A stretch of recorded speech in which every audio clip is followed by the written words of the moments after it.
In the quiet corners of Hemphill, Texas, a place where neighbors waved from their porches and streetlights flickered gently under the weight of a southern breeze, there existed a sense of comfort. This was a town where the pace of life was unhurried, and everyone believed they knew the story of everyone else. It was, by all accounts, the kind of town where bad things weren't supposed to happen. And then, one night, everything changed. Liyve Lewis was just 19, a bright light in this close-knit community. She had dreams bigger than the confines of her small-town life. Friends described her as radiant, full of energy, and fiercely determined. She was studying to become a physician's assistant, a career she hoped would allow her to bring healing to those who needed it most. But in the early hours of October 31, 2020, those dreams were violently extinguished. Her lifeless body was discovered in her car, blood pooling beneath her, a single gunshot wound to her neck. The town that prided itself on its peaceful evenings woke up to a nightmare. What unfolded next would leave the streets of Hemphill forever marked by suspicion and fear. Nearby, on the same dark stretch of road, 25-year-old Matthew Edgar, Liyve's former boyfriend, was found bloodied and disoriented. When questioned, he claimed to have no memory of what had transpired. His blank stares and scattered explanations only deepened the growing unease. Edgar wasn't a stranger to Liyve's world. He had been a significant part of it. Their relationship had been tumultuous, marked by periods of love and volatility that friends and family had quietly observed, unsure of how to intervene. What the investigators uncovered next would peel back the layers of a far more complex and chilling story. At the heart of it was an unraveling relationship, an argument that witnesses said had escalated in the hours before Liyve's death, and a gun, a weapon that would become central to unraveling the truth. As police worked to piece together the events of that night, Liyve's loved ones were left with unanswerable questions. How could this have happened in their town, to someone so full of life? And why, as the evidence began to mount, did Matthew Edgar's memory remain a void, a murky haze that refused to clarify? The case took an even stranger turn when Edgar, charged with Liyve's murder, arrived in court for his trial, calm and composed. But halfway through the proceedings, in a move that would both shock and enrage, he vanished without a trace. For nearly a year, Hemphill lived under the shadow of his absence, the lingering fear that the man accused of ending Liyve's life was still out there, watching, waiting, perhaps planning. This is not just the story of a single crime. It is the story of a town forever shaken, a family searching for answers, and a justice system stretched to its breaking point. It is the story of Liyve Lewis, a young woman who deserved so much more, and a community forced to reconcile the darkness that emerged from its own backyard. What happened that night on a desolate Texas road, and how did one man manage to evade justice for so long? This is the haunting case of Liyve Lewis, and the answers may be even more unsettling than anyone could have imagined. Hemphill, Texas was the kind of town where life moved a little slower. With the population barely scratching 1,200, it was a place where everybody knew everybody, or at least thought they did. Neighbors exchanged pleasantries at the local diner. Children played under the sprawling oak trees that lined quiet streets. It was a town of unlocked doors and open hearts, where people trusted one another without question. But that trust was shattered on a chilling Halloween morning in 2020. At the heart of this tranquil community lived Liyve Lewis. She was the kind of person who left an impression wherever she went. Friends described her as having a laugh so infectious it could light up even the darkest days. Her mother, Lori, often spoke of Liyve's unshakable determination, saying, "When Liyve set her mind to something, nothing could stop her." Liyve's dreams were as vibrant as her personality. She was studying to become a physician's assistant, a career that combined her love of science with her passion for helping others. She had an innate ability to connect with people, making them feel seen and valued, a rare gift that endeared her to everyone she met. Her life was full of promise, and she embraced it with open arms. Whether she was riding horses at her family's ranch, laughing with friends at her favorite coffee shop, or volunteering at the local clinic, Liyve's energy was contagious. Her bright future seemed inevitable, a testament to her hard work and unwavering optimism. But behind Liyve's radiant smile was a shadow she rarely shared. At 25 years old, Matthew Edgar was a familiar face in Hemphill. He was known for his charm, a magnetic presence that drew people in. But those closest to him also knew another side of Matthew, a darker, more volatile side that surfaced in moments of anger. He and Liyve had been in an on-again, off-again relationship for years, a roller coaster of emotions that left both of them scarred. Friends of Liyve recalled moments when Matthew's jealousy boiled over. One close friend confided, "We all saw the red flags, but Liyve believed in him. She thought she could help him, that he could change." Livy's mother, Lori, became a pillar of strength in the aftermath of her daughter's death. A woman of quiet resilience, Lori channeled her grief into a relentless pursuit of justice.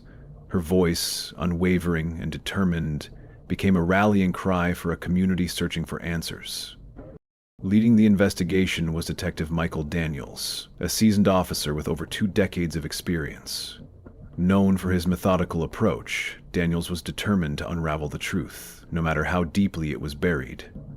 "This case wasn't just about solving a crime," he later said. "It was about giving a family peace." On the night of October 30, 2020, Liyve attended a small gathering at a friend's house. By all accounts, she was in good spirits, laughing and dancing with her closest friends. But as the night wore on, her interactions with Matthew became tense. Witnesses recalled seeing them arguing outside, their voices carrying into the crisp night air. Just after midnight, Liyve and Matthew left the party together. It was the last time anyone saw her alive. In the early hours of October 31, police received a 911 call reporting a suspicious vehicle parked on a desolate road.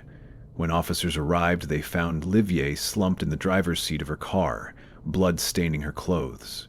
The gunshot wound to her neck had been fatal. Nearby, Matthew was discovered unconscious, his hands and clothes smeared with blood. When questioned, he claimed to have no memory of what had happened. The inconsistencies in his story immediately raised suspicions. As investigators combed through the evidence, a disturbing picture began to emerge. Witnesses came forward with accounts of Matthew's erratic behavior in the days leading up to the crime. Text messages and phone records revealed a heated argument between the couple, adding weight to the theory that their relationship had reached a breaking point. Detective Daniels described the scene as one of the most haunting in his career. You could feel the tension, the raw emotion of it all. It wasn't just a crime scene, it was the end of a young woman's life, and it was our job to find out why. The murder weapon, a .40 caliber handgun, was recovered near the scene. Ballistics tests confirmed it was the weapon that had taken Liyve's life. But Matthew's fingerprints on the gun were inconclusive, leaving investigators with more questions than answers. As Matthew's trial began, the courtroom was packed with reporters and spectators, all eager for answers. The prosecution painted a damning portrait of a man consumed by jealousy, while the defense argued that Matthew was incapable of such violence. But halfway through the trial, the unthinkable happened. Matthew vanished. Despite being under house arrest, Matthew managed to slip away, leaving behind a trail of chaos and fear. For nearly a year, Hemphill lived in a state of unease, with whispers of sightings and rumors of his whereabouts spreading like wildfire. Authorities launched a nationwide manhunt, but Matthew's ability to evade capture baffled even the most seasoned investigators. The small-town tragedy had become a national story, and Liyve's family pleaded for justice on every platform they could find. In the early hours of October 31, 2020, the serene town of Hemphill, Texas, began its day as it always did, unhurried, peaceful, and cloaked in a sense of safety. But for Lori Lewis, a quiet anxiety simmered beneath the surface. Her daughter, Liyve, hadn't returned home after a Halloween party the previous night. Initially, Lori tried to rationalize her absence. Maybe Liyve had stayed over with friends, maybe her phone had died. But as the hours slipped away, concern morphed into dread. Liyve was responsible, always quick to check in, and she knew her family worried easily. By late morning, Lori's attempts to reach her daughter had gone unanswered, and calls to Liyve's friends yielded the same unsettling response. No one had seen or heard from her since the party. The breaking point came around 2 p.m., when a passerby reported an abandoned car on a desolate rural road just outside of town. The vehicle was parked unevenly on the shoulder, its driver's door ajar, creating an eerie, disjointed scene. When first responders arrived, they discovered a lifeless figure inside the vehicle, Liyve Lewis. Her body was slumped in the driver's seat, a single gunshot wound visible on her neck. Blood had pooled beneath her, staining her clothes and the car's upholstery. The interior, once a mundane space filled with the traces of Livy's everyday life, loose receipts, a pair of sunglasses, a coffee cup, had been transformed into a grim tableau. The news of Livy's death spread like wildfire through Hemphill, shattering the quiet town. Friends, neighbors, and strangers alike were struck with disbelief. This wasn't supposed to happen here, not in a place where crime was almost non-existent. Vigil sprang up almost immediately. Hundreds gathered at the high school football field where Liyve had once cheered, lighting candles and sharing memories. Lori stood among them, her face pale and tear-streaked as she clutched a photo of her daughter. "She was my everything," Lori said, her voice trembling. "I don't know how to go on without her." Livy's friends painted a vivid picture of the life she had led. They described her as ambitious yet grounded, someone who had an uncanny ability to lift others' spirits. One close friend, Haley, tearfully recalled their last conversation. "She told me she was excited about the future. She had so many plans, and now they're all gone." When law enforcement arrived at the scene, their first priority was to preserve the integrity of the crime scene. Yellow police tape was strung up to keep onlookers at bay, while forensic specialists meticulously combed the area for evidence. Every detail was documented, from the angle of the driver's seat to the blood spatter patterns on the interior doorframe. Detective Michael Daniels, a veteran investigator, was struck by the stark contrast between the idyllic rural landscape and the horror inside the vehicle. "It was jarring," he later said. "One moment you're surrounded by open fields and blue skies, the next you're staring at the aftermath of something unimaginable." Evidence collection was painstakingly thorough. Technicians retrieved fingerprints, fibers, and soil samples. The murder weapon, a .40 caliber handgun, was discovered nearby. It had been hastily discarded in the brush, its grip smeared with blood. As investigators began piecing together the events of that fateful night, several theories emerged. Initially, they considered the possibility of a random attack, perhaps a robbery gone wrong or an encounter with a transient stranger, but this theory was quickly dismissed as evidence began to point towards someone closer to Liyve. The most critical clue came from witnesses at the Halloween party Liyve had attended. Multiple attendees reported seeing her in the company of Matthew Edgar, her ex-boyfriend. They described a heated argument between the two outside the party, with Liyve appearing distressed. One witness, a mutual friend of the couple, shared a chilling observation. Matthew was yelling, and Liyve just looked scared. She kept saying she wanted to leave, but he wouldn't let her go. Matthew Edgar became the focus of the investigation within hours. A 25-year-old with a history of erratic behavior, he had been in an on-again, off-again relationship with Liyve for years. Those who knew them described their relationship as tumultuous, marked by intense highs and equally intense lows. When officers located Matthew on the same day Livy's body was discovered, his appearance immediately raised suspicion. He was disoriented and covered in blood, his clothes rumpled and stained. When questioned, Matthew claimed to have no memory of the previous night, offering vague, inconsistent answers that only deepened investigators' suspicions. Detective Daniels described the interrogation as frustrating. He kept saying he didn't remember anything, but his body language told a different story. He was fidgety, avoiding eye contact. It was clear he was hiding something. As the investigation progressed, more damning evidence surfaced. Text messages between Liyve and Matthew from the night of her death revealed a bitter argument. In one message, Liyve pleaded with him to let her go home, while another hinted at Matthew's escalating jealousy. Forensic analysis of the handgun found at the scene confirmed it as the murder weapon. While the blood and fingerprints on the gun were inconclusive, ballistics matched it to the fatal shot that ended Livy's life. Witness testimony painted a picture of a relationship fraught with tension.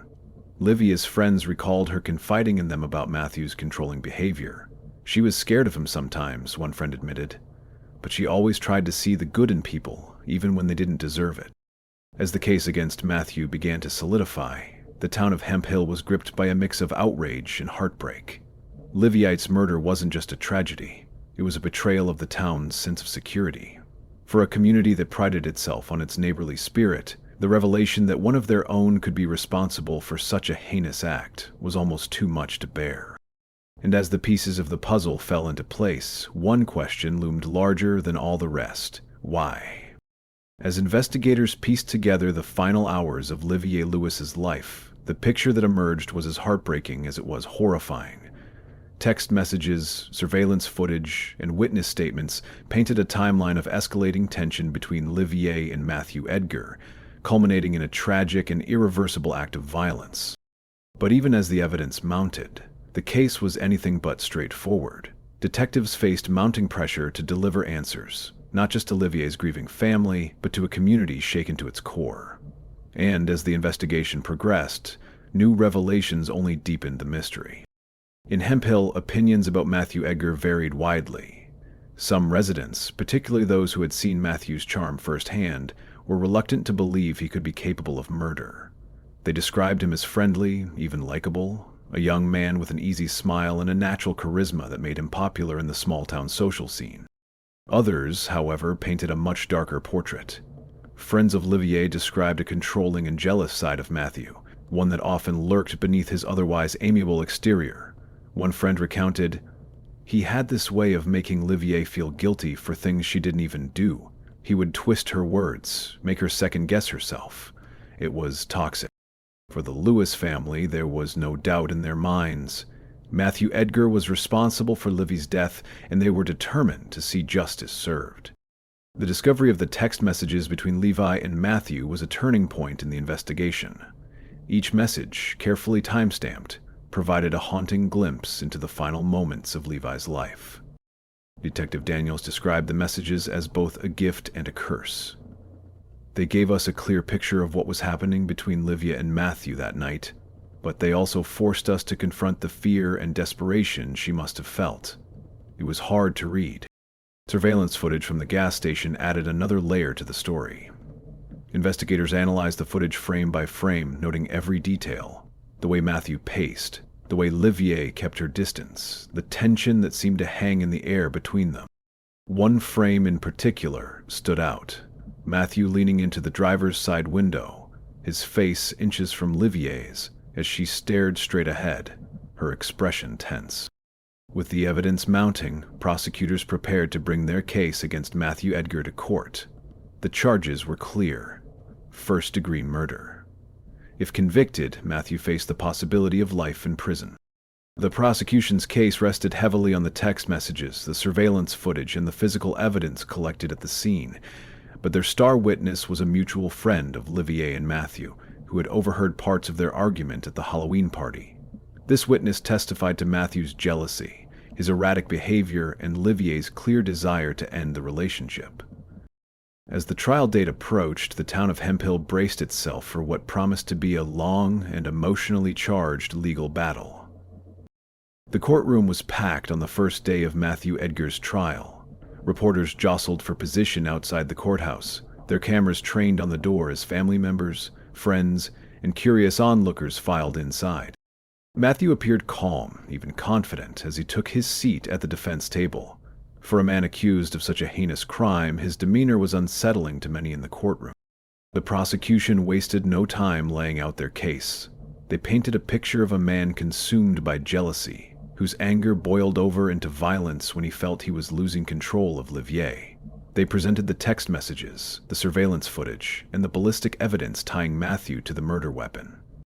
But it was the emotional testimony from Liyve's loved ones that left the courtroom in silence. Lori Lewis took the stand, her voice steady but filled with heartbreak, as she described the daughter she had lost. "Liyve was my light," she said. "She had so much love to give, and now she's gone because someone couldn't let her go." Halfway through the trial, just as the prosecution began presenting its most compelling evidence, Matthew Edgar vanished. On the morning he was scheduled to appear in court, Matthew failed to show up. His attorney claimed to have no knowledge of his whereabouts, and frantic calls to his phone went unanswered. The judge issued an immediate warrant for his arrest, and law enforcement launched a manhunt that would stretch on for months. The disappearance shocked the community and enraged Liyve's family. It felt like he was slipping away from justice, Lori said. How could this happen? How could he just disappear? Authorities combed through Hemp Hill and the surrounding areas, following up on every tip and lead. Helicopters scoured dense forests, and search teams combed through rural properties. But Matthew Edgar seemed to have vanished without a trace. His flight only deepened the pain for Livie's loved ones, who were forced to endure the uncertainty of not knowing if he would ever be brought to justice. In Hemp Hill, life ground to a halt.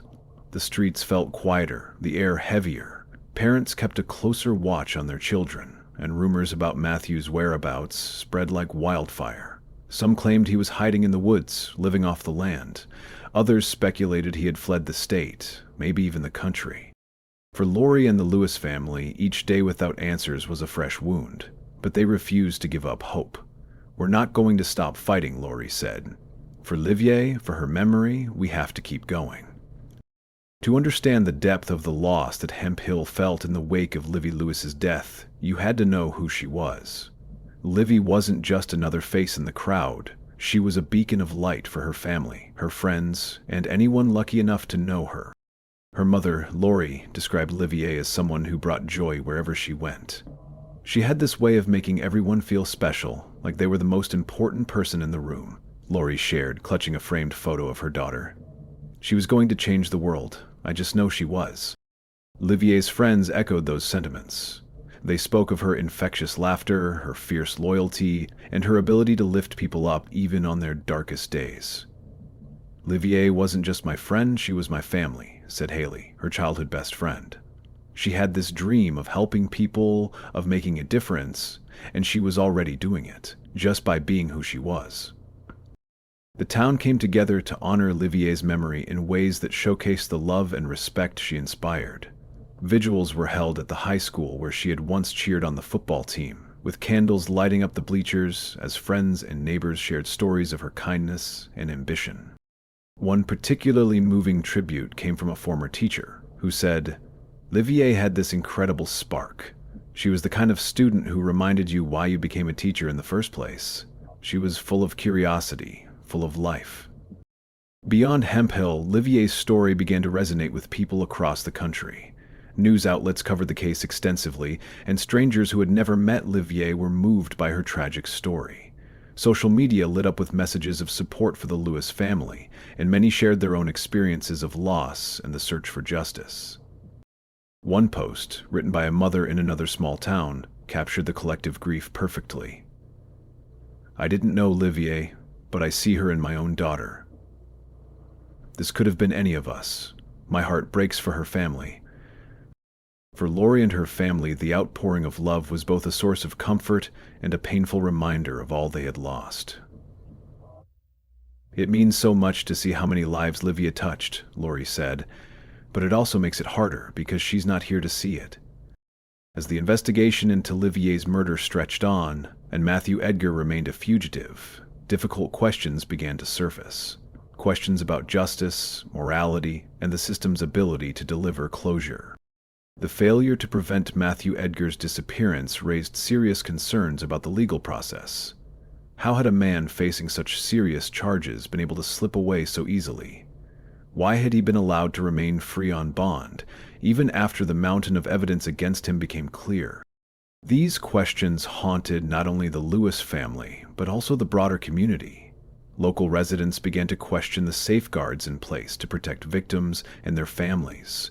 Some argued that the system had failed Liyve long before her death by not taking warning signs in her relationship with Matthew seriously enough. One family friend put it bluntly, "We all saw how Matthew treated Liyve. There were so many red flags, but nothing was done, and now she's gone." Others pointed to the lack of resources in small towns like Hemp Hill. With limited law enforcement and judicial oversight, cases like Livie's often fell through the cracks. For Lori, the focus was less on blame and more on ensuring that no other family would have to endure the same pain. "We can't change what happened to Liyve," she said, "but we can fight to make sure this doesn't happen to someone else." That's what she would have wanted. The hunt for Matthew Edgar also raised thorny ethical questions. Should law enforcement devote significant resources to capturing one fugitive when other cases were piling up? And what would justice for Liyve even look like? For some, the answer was clear. Matthew needed to be caught and held accountable, no matter the cost. "You can't put a price on justice," said one local resident. "If they let him get away with this, it sends the message that anyone can." But others wrestled with the complexity of the situation. Would catching Matthew bring true closure, or would it simply open new wounds for the Lewis family? Even within the Lewis family, there were differing perspectives. Lori maintained that Matthew's capture was essential for Livier's memory. "He needs to answer for what he did," she said. "Not just for us, but for Liyve. She deserves that." Her sister, however, took a more philosophical view. "Nothing will bring Liyve back," she said quietly.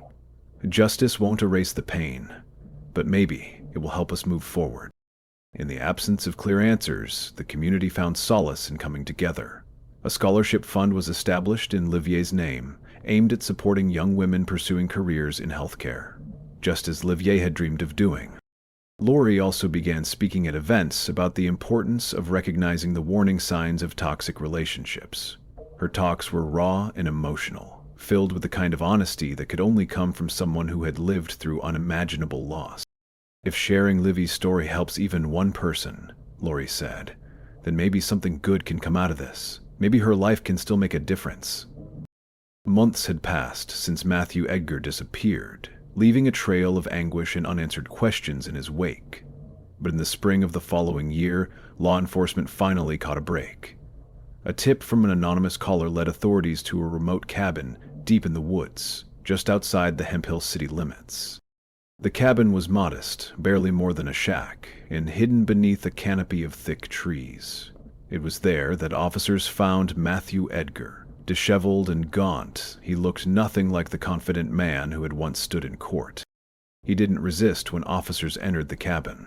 According to one deputy, he simply sat at a small table, staring into the distance. "It was as if he knew it was over," the officer later recounted. When news of Edgar's capture broke, the town of Hemphill collectively exhaled. For months, his absence had been a dark cloud hanging over the community, a constant reminder of the violence that had shattered their sense of safety. Now, there was hope that justice would finally be served. The media descended on the small town once again, eager to cover the next chapter in the story that had captured national attention. Cameras rolled as Edgar was led into custody, his face obscured by an unkempt beard and downcast eyes. For Livier's family, the arrest brought a mix of relief and renewed pain. "It's not over," Lori Lewis said in a televised statement. "This is just the next step. We still have to face him in court. We still have to fight for Liyve." The trial of Matthew Edgar began in a packed courtroom, with spectators filling every available seat. The prosecution's case was meticulous, built on months of investigation and an array of evidence. The text messages between Liyve and Matthew, surveillance footage from the gas station, and the physical evidence tying Matthew to the murder weapon. One of the most compelling moments came when the prosecution played the gas station footage for the jury. The grainy video showed Livier's tense demeanor and Matthew's agitated pacing, capturing the atmosphere of fear that preceded her death. Another pivotal moment came when a forensic expert testified about the ballistic evidence. The expert confirmed that the .40 caliber handgun found near Livier's car was the weapon that fired the fatal shot, and that Matthew's partial fingerprint had been found on the weapon's grip. The defense, meanwhile, argued that the evidence was circumstantial. They pointed to Matthew's claims of memory loss, suggesting that his actions that night could have been the result of intoxication or even another person's involvement. Perhaps the most emotional moments came during the testimonies of Livier's loved ones. Lori Lewis took the stand, her voice steady despite the tears in her eyes. She described her daughter's dreams, her vibrant personality, and the devastation her murder had wrought on their family. One friend of Livier's recounted the tension between her and Matthew in the weeks leading up to her death. She was trying to move on, the friend said, but he wouldn't let her. He couldn't handle the idea of her being happy without him. The most dramatic testimony came from a mutual friend of the couple who had overheard their argument at the Halloween party. He was yelling at her, telling her she was making a fool of him, the witness said. She just kept saying, "I want to go home." After weeks of testimony, evidence, and emotional recounting, the case was finally handed to the jury. The deliberations were swift, taking less than a day. On the morning of the verdict, the courtroom was silent as the foreperson stood to deliver the decision. Matthew Edgar was found guilty of first-degree murder. The sentence was equally decisive: life in prison without the possibility of parole. The announcement was met with quiet sobs from Liyve's family, while others in the courtroom bowed their heads in relief. Outside, the reaction from the community was more vocal. Crowds gathered outside the courthouse, some cheering, others holding signs in Liyve's memory. For many, the verdict was a long-awaited step toward healing. For Lori and the Lewis family, the verdict brought a measure of closure, but not an end to their pain. "We got justice for Liyve," Lori said in a post-trial interview, "but justice doesn't bring her back. It doesn't fill the hole in our hearts." The town of Hemphill also began its slow process of recovery. Memorials were held in Liyve's honor, and the scholarship fund established in her name continued to grow. Local schools implemented programs to educate students about the signs of abusive relationships, a direct response to the tragedy that had shaken their community. Even with the trial concluded and Matthew Edgar behind bars, questions lingered. One of the biggest unresolved mysteries was the extent of Matthew's memory loss. Did he truly not remember the events of that night? Or was his claim simply a convenient defense? Some in the community wondered if there had been signs that others had missed, moments when intervention might have prevented the tragedy. "We all saw how jealous he was," one neighbor admitted. "But none of us thought it would come to this." The case also raised broader questions about the justice system and its ability to protect victims. How had Matthew been allowed to flee in the middle of his trial? What could have been done differently to ensure Liyve's safety before that fateful night? For Lori, these questions were a call to action. She became an advocate for victims' rights, speaking at events and pushing for legislative changes aimed at better protecting individuals in abusive relationships. "If we can save just one life," she said, "then maybe Liyve's story wasn't in vain." Liyve Lewis's story was one of heartbreak and resilience, a reminder of the fragility of life and the strength of the human spirit.